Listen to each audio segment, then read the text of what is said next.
الحمد لله رب العالمين والصلاة والسلام على سيد الأنبياء والمرسلين وعلى آله وأصحابه أجمعين أما بعد أعوذ بالله من الشيطان الرجيم بسم الله الرحمن الرحيم وأنتم تعلمون أنكم المؤمنين وہ معزز تھے زمانے میں مسلمان ہو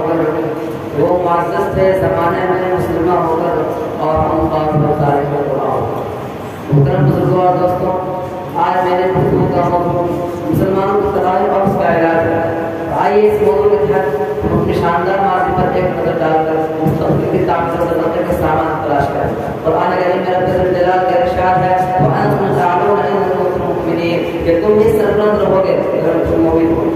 یہ ارشاد باری ہماری پوری تاریخ کا اختصاص ہے اور اسی میں ہماری ترقی کا راز نکل ہے۔ تاریخ کیسے دو واقعات یہ بتانے کے لیے کافی ہے کہ جب بھی ہمارا رشتہ اللہ سے اس کے دل سے مضبوط رہا، سربلندی و کامیابی ہمارا بن چکا ہے، اور جب بھی اس رشتہ میں کسی قسم کی کمزوری آئی ہمیں سزا کاٹ کے آسمان سے ذلت و پستی کے راہ میں جا گئی۔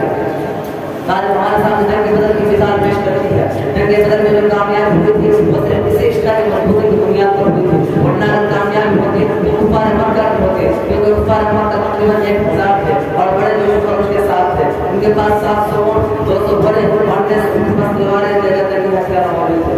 ادھر ابو جہل، عتبہ، شیبہ، ولید، حنظلہ، عبید، عاص، حرب، امیہ بن خلف، نصر بن حارث، عبد المطلب کے شجاع کے بیٹے اور آٹھ تھے۔ ادھر بیچارے مسلمان بے سب و سامان تو تعداد 313 سواری کے لیے کل 2 بڑے اور 70 اونٹ ہیں، ایک پر 3 4 آدمی سوار ہیں اور بار پیدل سفر کر رہے ہیں۔ کسی کے پاس نیزہ اور کمان ہے تلوار نہیں، اور کسی کے پاس تلوار ہے نیزہ اور کمان نہیں۔ محترم بزرگوں اور دوستوں، جب مقام بدر پہنچتے ہیں تو دیکھتے ہیں کہ کفار مکہ بڑے مقام پر حفاظت ہو چکے ہیں، جہاں پانی کی بھی فراوانی ہے اور بیچارے مسلمانوں کو بس اور ریتیلی زمین پر حفاظت رکھنا پڑا، ایسی جگہ پر کہ اگر کسی کو پیاس لگے تو ایک گھٹ پانی پینے کو نہ ملے۔ اللہ جنگ کے اندر جتنے اسباب اور جتنی چیزوں کی ضرورت پڑتی ہے وہ تو کفار مکہ کو حاصل تھی، مگر لڑائی شروع ہوتی ہے تو کفار مکہ گانے رونے کی طرح کاٹے جاتے ہیں۔ کفار مکہ کا سب سے بڑا سردار ابو جہل 2 بچے معاذ سے ذریعہ مارا جاتا ہے اور اللہ بن مسعود رضی اللہ عنہ اس کو صرف جدا کرتے ہیں۔ مسلمانوں آپ جانتے ہو یہ حضرت عبداللہ کون ہے؟ یہ وہی ہے جن کو اسے ابو جہل نے مکہ چھان مار کے بھوش کر دیا تھا، اور آج میدان جنگ کے اندر وہی عبداللہ بن مسعود ابو جہل کا سر قتل کرتے ہیں۔ امیہ بن خلف ابو جہل کے بعد کفار مکہ کا سب سے بڑا سردار سمجھا جاتا تھا، لیکن اپنے ساتھیوں کو اس طرح ڈرنے ہوتے دیکھ کر گھبرایا اور میدان میں چھوڑ کر مکہ کی طرف بھاگ پڑا۔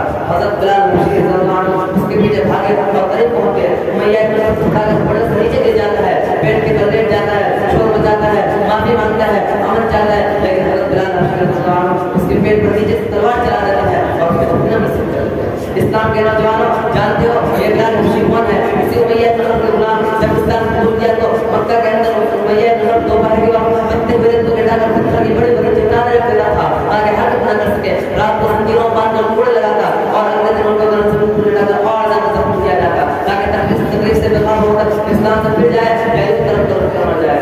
پیروں میں رسی باندھ کر مکہ کے گریوں میں گھسیٹا جاتا ہے، طرح طرح کی طریقے اور تکالیف پہنچائی جاتی ہے، یہاں تک کہ تکالیف دینے والے تھک جاتے ہیں، اٹھتا جاتے ہیں۔ کبھی امیہ بن خلف گھر پر آتا ہے، کبھی ابو جہل گھر پر آتا ہے، کبھی اور گھر پر آتا ہے۔ آج میدان جنگ کے اندر وہی غلام اپنے آقا مالک یعنی امیہ بن خلف کو مدد کرنے کے لیے دوڑ رہے ہیں اور امیہ بن خلف میدان میں چھوٹ بھاگا ہے۔ مسلمانوں وہ کون سی چیز تھی جس نے غلام کو مالک کو عطا کو مطلوب کر دیا؟ سب سے مایا اللہ تبارک و تعالی ہے وَأَنْتُمْ تَعْلَمُونَ أَنَّ كُنتُم مُؤْمِنِينَ کہ تم ہی سربلند رہو گے بشرطے تم سچے پکے مسلمان رہے۔ اسی طرح دوسرے کفار مکہ اپنے ساتھیوں کو مقتول ہوتے دیکھ کر میدان سے چھوٹ کر بھاگنے لگے۔ 70 مقتول ہوئے، 70 گرفتار ہوئے اور مسلمان کو ایسی فتح حاصل ہوئی اس کو تاج پراپت نہیں کر سکتے۔ لیکن افسوس آج جہاں دیکھیے جس طرح دیکھیے مسلمان بھائی کو اپنا خان میں دیو نظر آ رہے ہیں، کہیں مسلمانوں کے آبرو کو پامال کیا جا رہا ہے، کہیں مسلمان علماء سے دیو نظر ہیں۔ حضرت آج ہم مدرس کو نہیں جانتے، حالانکہ مدرس ایک مسلمانوں کی سب سے بڑی طاقت اور حکومت تھی، پوری دنیا میں اس کی شان شوکت کی شہرت تھی، اور آج وہاں کی حالت ہے کہ ایک مسلمان اسلام نے کو نظر نہیں آتا۔ مسلمانوں کو قبائل سے لائے گئے، نہ صرف مسلمان کو بیرت کیا گیا بلکہ مسلمان کا جہاں تھا۔ حضرت عمر